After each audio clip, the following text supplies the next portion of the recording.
Bienvenue mesdames et messieurs de vous retrouver encore dans le cadre ya rendez-vous na biso ya masolo itali ya mboka masolo ya Congo ndenge za koleka et voilà le lot tozokoka moi l'IDPS bango balobaka combat na bango za ya respect ya ba texte et puis ko instaurer état de droit na mboka na biso. C'est comme si nous avons l'impression, c'est comme si l'IDPS ango makamango bango baloba combat na bango basala eza nango kaka slogan lelo.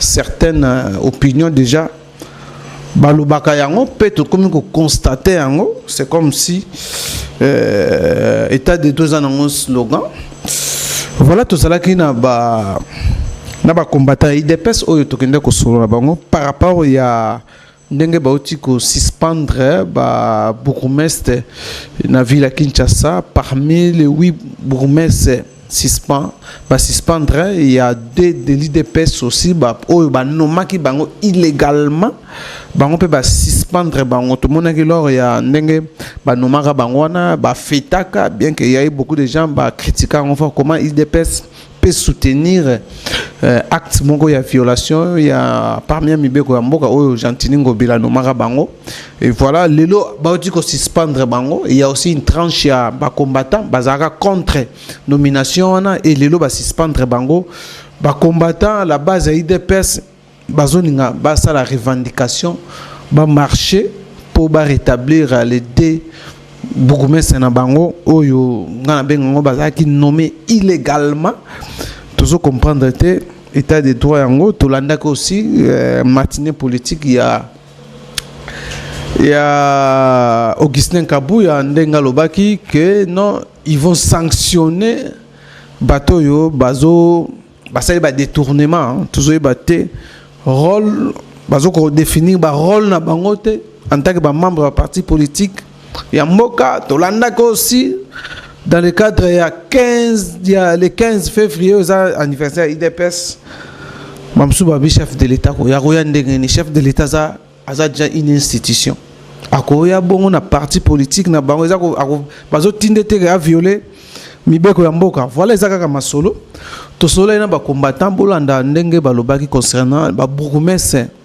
Oyo baoti ko suspendre bango tokutana na ba combattant bango ba légaliste na kati ya IDPS bolanda ndenge balobi et puis on se retrouve juste après suivez na banzi bae bazali na likanisi ya kosala marche bamona mosika te pe baebe lokote est-ce que gouverneur Jantiningo Bila azali na compétence ya ko nommer ba bourgmestre ezali na compétence na yete mais ndenge abandaki ndenge pe ministre de l'intérieur provincial asukisi donc oya lobi ki akokende kosala marche azama ile taille politique ta kendola taliputa mwasi na ye d'abord Augustin Kabuya c'est un incompétent notoire il ne connaît absolument rien il va évaluer le président de la République en qualité de qui.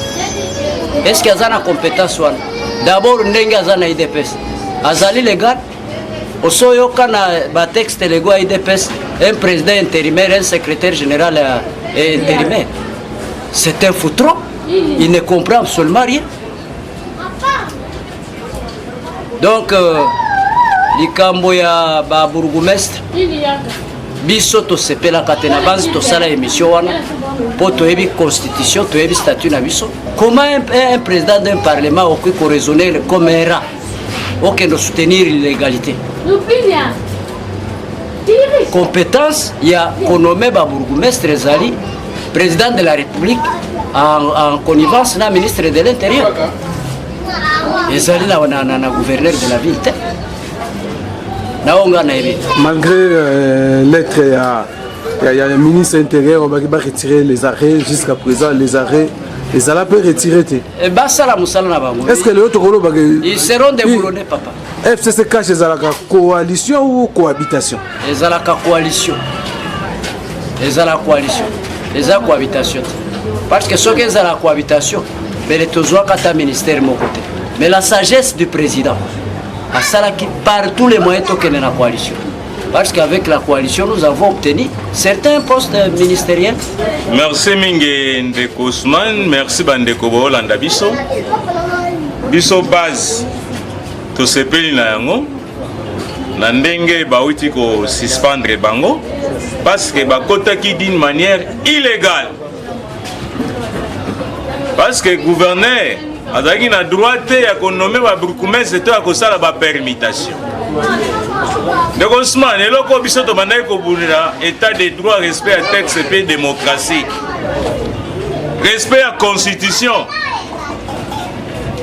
Tango mapona miesala mité na pona ba élection municipale urbaine et locale. Tu es salamité. Non, la compétence à renommer. C'est le chef de l'État. Kolandi Samatango ya yokuna na prenant ministre de l'Intérieur a proposé le chef de l'État non. Mais yango salamakité ba kenengi na violation. Et tibande ko ba jibila kana na limité yo moko yebindo Ousmane. Ba présenter bango. Pa ba koy ba bourgmestre. Ba wangani. Si maintenant on va confirmer bango. Non, l'IDP ça va ko bunda na bitumba toaki nango état de droit, démocratie et respect à texte. Ba respecter qui texte. Il comme un slogan tout le monde peut le secrétaire général de l'IDP ça a zupe la résolution puis fait cette fois-ci ils vont sanctionner bande ko nyoso ba zana ba détournement na ba institution mboka na biso. Mais l'IDP ça on a l'état de droit comme ils ont un slogan. Il dépêche la sanction n'engeni. Total la bobele justice ça Moussa na été. Ceux qui détournent mes alliés. C'est à la justice c'est aussi Moussa na yi. Yé Kabound to Kabou amitié ne sika justice. Il y a ministre de la justice, a procureur général de la République. Oh na zora lukara ba infraction. Non, ils ont la compétence na été batika makele lo ba sala wana. Batika ne makele.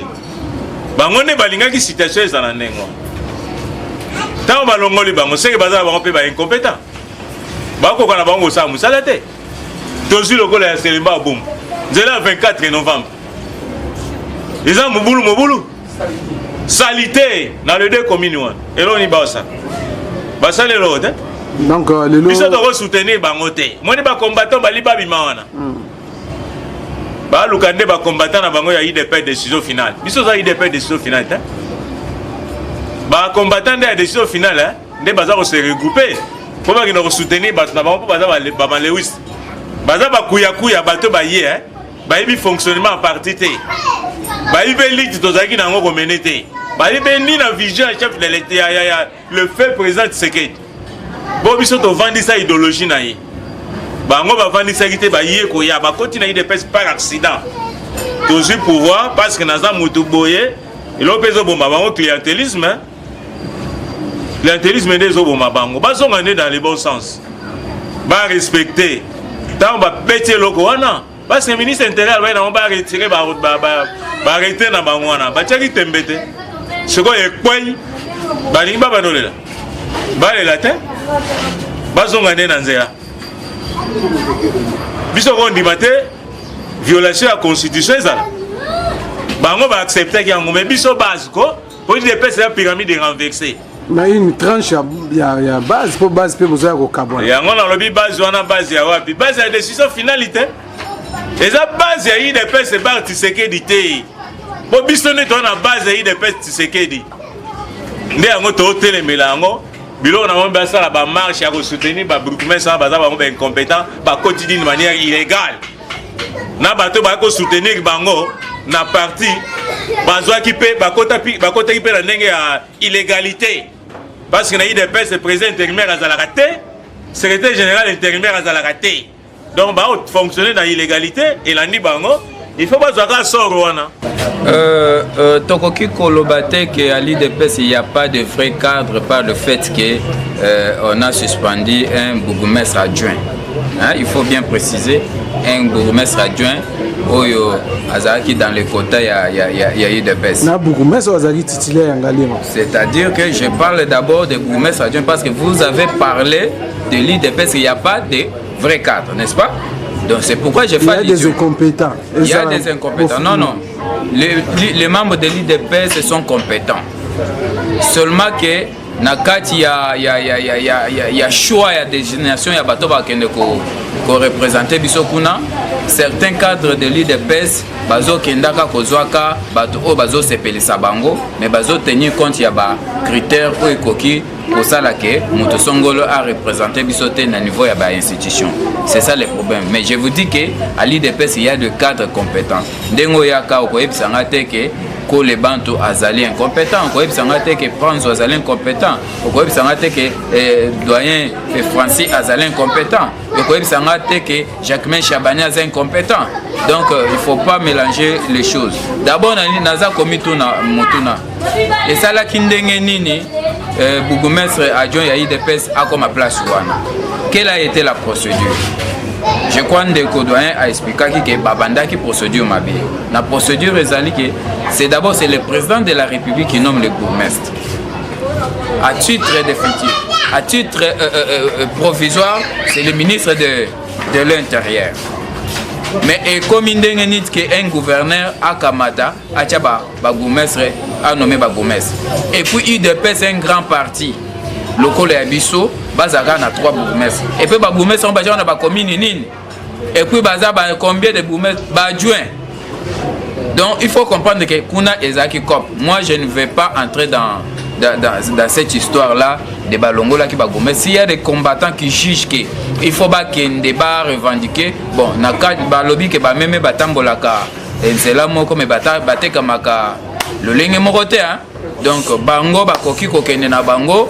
Parce que moni nécessité yani parce que na aucun motif pour balongolé bakota ki na ba hein les compétences d'abord on a bakoti na kasinyo surtout esanganité bakoti na ba en plein exercice ba kendo kota ozo mela masanga c'est-à-dire éthique ezate ce qui veut dire tozali vous avez préparé ce qu'on pose ki nga motuna IDPS lelo et sengele sala nini j'aurais souhaité que poser nga yango parce que IDPS en dehors ya distraction babilo kwa neza ba distraction IDPS na minute il fallait to kende congrès Ousmane toza kolobaka même ota kolanda babilo ka ba retraite olandi lelo bateke ba matinée ba ninyo di solution ya parlement et tout bilo nyo soné la sécurité ba rejoindre biso tango toza ko sala émission na yo toza koloba likambo di solution tozo dénoncer FCC na limité Jean-Marc na Kabundi na Jean-Marc na Augustin Kabou na ko bisa ba combatani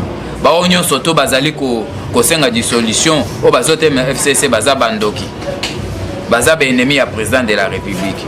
Donc les loso qui babani ko parler de solution au parlement ezali te ke bangonde ba komi koloba yango ils nous ont rejoint. Mais lokola ba rejoindre biso il faut batia na mutu na bango que non les pouvoirs discrétionnaires il y a dissolution on revient au président de la République. C'est lui seul né azali na volant ayebi liboso elo nzela nini ezali liboso quand est-ce qu'il faut agir et comment agir. Donc banatawana eza pouvoir président de la République dissolution ezali loko ezali voulu par tous les Congolais mais toti ka pouvoir discrétionnel na chef de l'État seul nde asala yango parce que ezali yende moto azali le numéro 1 ya coalition, c'est lui le coordonnateur ya coalition moto mosusu te et c'est lui. Donc batika biso distraction to kenene na congrès. Donc le secrétaire général il est pas qu'il faut sanctionner maintenant. Pour sanctionner. Il y a mto ko sanctionner. Donc vous êtes contre yango. Na kati nanu ya parti tozo senga congrès. Pour remettre parti en l'ordre. Tozo un interlocuteur valable face ya ba adversaire ya UDPS face à l'adversaire, il y a président de la République parce qu'il est le fruit avant tout de l'IDPS. Maintenant, il faut un interlocuteur valable, c'est-à-dire qui est le président élu dans le Congrès. Jusque-là, rien. Ils ont déjà les instructions. Mais pour contourner les instructions, ils s'entraînent pour rien faire.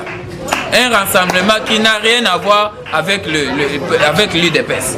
Donc tout ça c'est quoi? C'est une tentative pour contourner les instructions données pour que Baye Baté Code Sécurité. Nous lançons appel, nous profitons na occasion pour lancer appel na ba combattants. Tous la thème Kambwe ou Mela Baye Kosale la biso. Combattants nous sauté fois telema. Na minute eza na kanté. mwana nyonso to ya IDPS aza ya IDPS Etienne Tshisekedi atikaki biso nyonso to na ndako moko raison pour laquelle apesaki instruction na Kabund sangisa bana na ngai bien que ya tikala kosala yango te parce que balingaki basala besoin na bango. Maintenant tous les combattants ozala yangambo songo pakaleza te biso nyonso to telema to revendiquer congrès. Dans le cas contraire ceux qui babo organiser congrès baza spécialité to bengana mavungu pongo akenda to bengana bango to kende congrès na sans bango parce que convention ezali CEP ezali na niveau secrétariat to recourir toujours na préséance en dehors au cas où bango mibale babo tempéré na congrès toza kosenga. Ce qui nous importe c'est que l'IDPS ezala uni fort parce que les leçons présents du de parlement ndenge ni to kokene élection na désordre haut. Donc il faut par congrès kota to comme makasi pour que nous to espérer que nous ceux qui to créer congrès après la élection après la dissolution to ko doter président de la République une majorité au ça là qui afin sa politique na développement la République démocratique du Congo. Je voudrais aussi recadrer une chose. Et c'est que le désordre ou le mal dans l'IDPS s'appelle Augustin Kabouya, l'autre Jean-Marc Kabound. Comme qui m'a parce que tout ça va à cœur. Manière avec laquelle Oyobanoma qui le 2, non parler dans Outité. Le 2 bourgmestre a eu de peste et ça qui en fragrance. Donc ceux qui les loient au Kakabato basala qui Marambouana va revenir na raison. Moi je suis d'accord. Alors ceux qui Kabound Kabouya Bakoluka Bapé Sabatou moi de 5 000 10 000 n'engo ta peut perdre basala pour babim Sabatou Nanzela ba qui nous défendre Batouana et comme ça bisoté pour passer la politique, il y a PPRD. Il y a une chose, nous sommes en 1992 si je ne me trompe pas. Mais c'est Mobutu a nommé Tshisekedi Premier ministre. Tard la nuit, Tokiti Dasso n'a limité pas na Nanda. Tu as envahi Nda pour nous la mugaïté. Tu es comme ça, mais écominini, dérangé, abimi, à lobby, na sepeli. Ne loko bosali muto yo sans ko contacter bino bakolo pouvoir azo nomenga to kutana kana e wapi oyo bosali à comprendre que azana pouvoir ya ko nomenga te bako nomenga za bino yete et ce qui n'avait jamais travaillé. Donc ezana ba ndeke belé la UDPS bazo kanzaki to ko accéder na pouvoir nenga ta perdre ba accéder pour un intérêt personnel là-bas. Non, non, la ligne de paix, ce n'est pas ça. Biso, Tokosala, par rapport à l'état de droit, démocratie, justice, Namboka. Vous comprenez? Tokosala, tenenge bango, bato peut perdre ba côté là, na pouvoir, ba kota kota. Te, biso et dans alors, les deux personnes, eux, ba kota qui ont comme bourgmestre, ba kende ko la politique, il y a PPRD, le coup la Kabou, il y a Kabundi, ba soutenant qui bango. Donc, il y a qui vraiment libanda, il y a égalité, oyo sengeli et même bangouan. Voilà, na mukuse on a parce qu'il y a mingi c'est le bamaki. Oui, voilà, ndengna loba qui état de droit ezana nga slogan le loto loba potomoni cancophonie continent na au sein état de droit et respecter sous souté besoin battre rôle à mutu na kati ya IDPS pe na institution mboka. État de droit est un slogan té. On n'a jamais vécu ce que nous sommes en train de vivre aujourd'hui. Le ministre en fonction, Doli Makam, il est en prison. Et ça l'est maté. Vous comprenez? Ex-directeur, il y a Aner, il y a Kabila. Aza qui est interpellé. Boyebi. Oui, vous avez dit que la Kabila qui a désordre dans Mboka, ceux qui te dissous des parlements. Voilà, Taka Kimono. Secrétaire permanent à PPRD, il a été interpellé. Boyebi. Donc, état de droit est au Sama Kamnango. Et d'ailleurs, je vous apprends, Namikoleza Koya, Namikoleza Koya, Oyoka Kabundi, Nakabuya, sans fonction. Et Oka Moussaouti. Voilà, alors, tant sans fonction, Soukanango, ok, n'est pas 4 000. Dans le dossier Oyovoloba, il y a nomination, il y a Bourgmestre.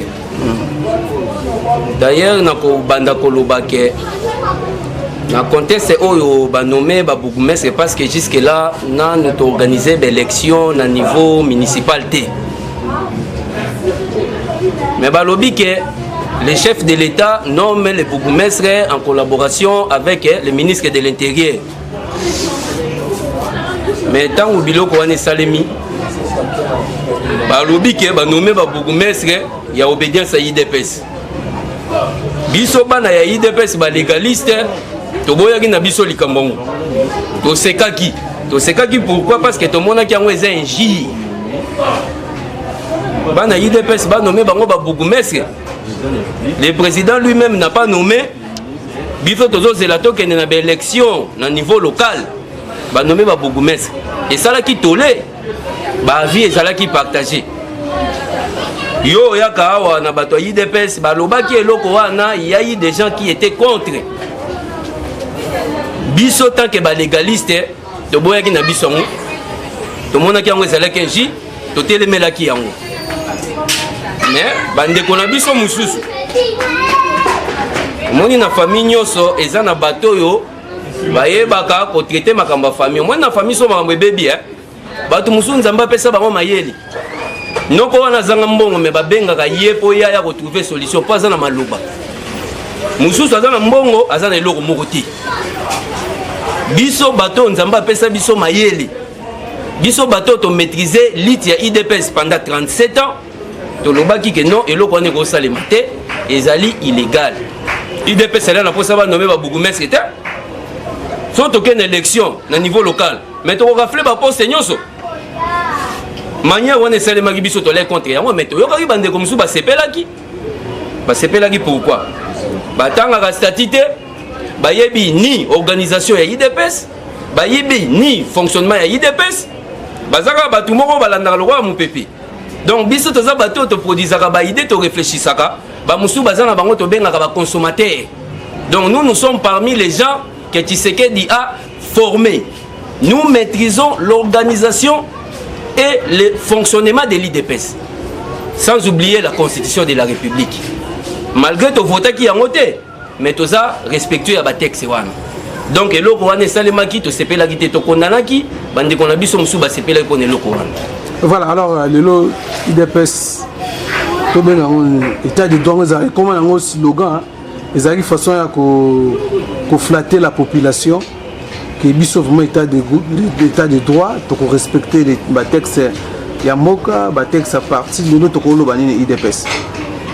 Monsieur Ousmane, il y a aussi des incompétents parce que débat si l'opinion par là à un certain temps que dans IDPS il n'y a pas vraiment de cadre qualifié pour ça bon ba poste ba ko ça bango le autre monde qui fait ce que dit na même na cabinet na kuna agija qui bon ya ko nommer la diaspora congolaise, il y a des bandes dans le cabinet, la majorité. Bon, parlons d'abord de l'incompétence. IDPS. Bougumestre va traiter compétent. On a parlé de la compétence. Voilà. IDPS Azali na bana oyo baza compétent. Numéro 1, il est président de la République. Autant la ndenge président au travail. Constitution oyo biso to boya ki ko voter. Mais hier, ils ont travaillé dans la constitution. Article est belé au président Zalès. Le président a la difficulté. La population a la difficulté. Non, la population. Confiance, espoir, population a la société.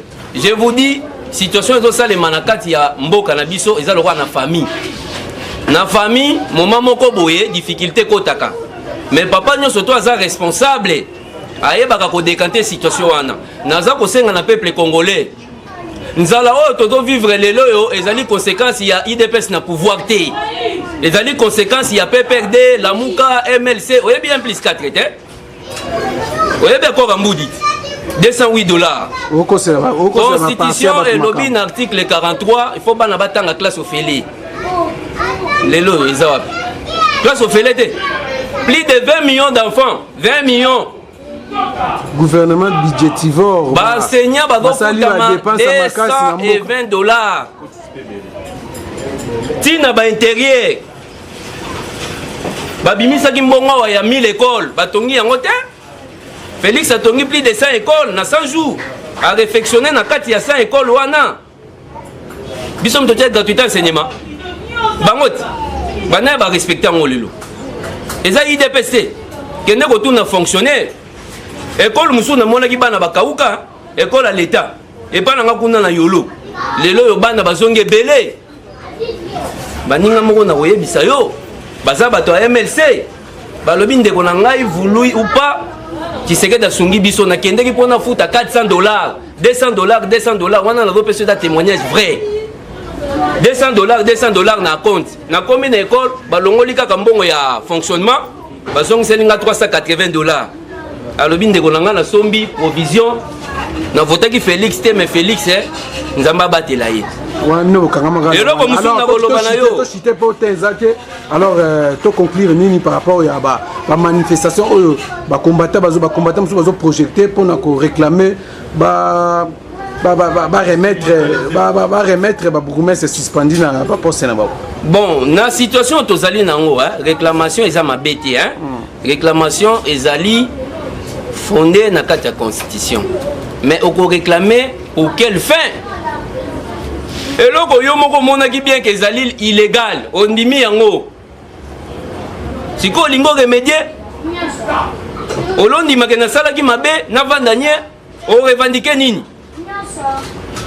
eloko ya moyibi ekendaka na moyibi eloko nakoki koexplike oyo yango wana mpona koyebisa na bacombattant ya IDPS oyo balingi bakoma bamembre na biso to oyo tozalaki na bango na kati ya IDPS Ousmane bazala pressé te la politique ça s'apprend biso tosali 37 ans pamba te pembe na papa Tshisekedi soko moni biso lelo toleka na ba TVT c'est par manque de moyens nous sommes capables de koleka na ba télévision peut-être au monde yo kondimate ke wana bana IDPS mais makambo nyonso ezo salema situation ekozala décanter bientôt na président de la République. Merci. Oui, alors tonton sa réaction par rapport à la manifestation oyo ba combattant bazo projeté pour na ba bourgmestre suspendu.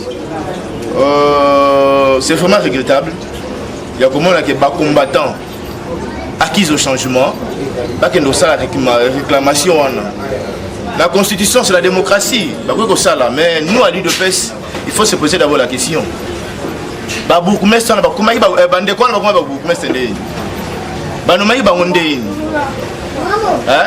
tout à d'abord le départ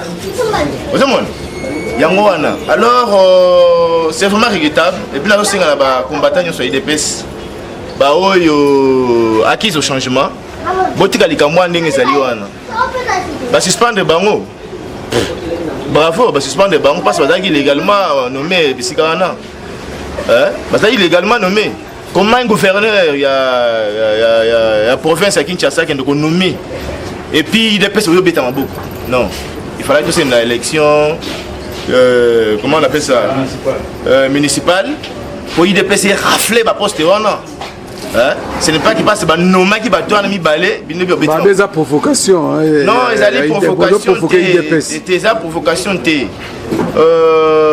en amont ils allaient là nomabé en avant ka bango bato wana basali makambo na bango ezali buzoba wana ezali pas entre ba oyo bazui les pesa otage kaboué kabund ce sont eux qui sont à la base ya buzoba nyonso ezolika oyo par là je demande à mes frères au bakinda permanence parce que on est ndako na biso boye baka statut na règlement d'ordre ce n'est pas que bozu ba moto na bino ya mwindu ya rouge ya bleu botiango kuna ebele net que za société ya boxer ti boya ka kuna avec idéologie botanga statut na règlement d'ordre combattant IDPS biso ko sala na ba moto tukumba ba moto te nous avons lutté aux côtés du feu président Etienne Tshisekedi de heureuse mémoire toko za ti na ba moment bo été base la conduire biso na berère par bateau na mibale bandeko ndeko bocha ba moto na botanga na ba moto je vous donne l'adresse 14e rue poids lourd.